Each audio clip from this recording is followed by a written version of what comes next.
Sean, Yeah. it was great having you in today's session. We talked about customer focus.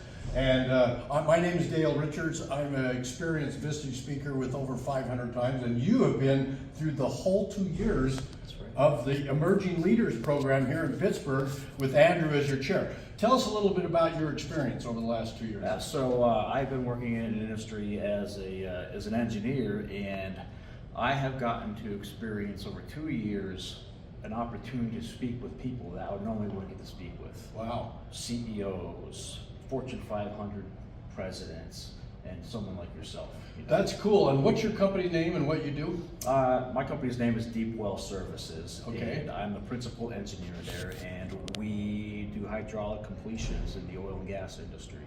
So he's being very humble here because he's grown, his company's grown like 200%, 100% over the last 5 years because they have quality service and they've done vertical integration. What about today's session? So today was especially enjoyable because we learned about active listening. And active listening to me is something that I really got to learn a lot about myself. Okay. How uncomfortable I am not talking and letting someone else do the talking. You know, because I want to give them their solution. Right, it's a challenge, isn't it? It is hard. The brain is saying, oh, I got a solution, right? So you learned a little self-discipline from that exercise, as well as we covered some other customer things.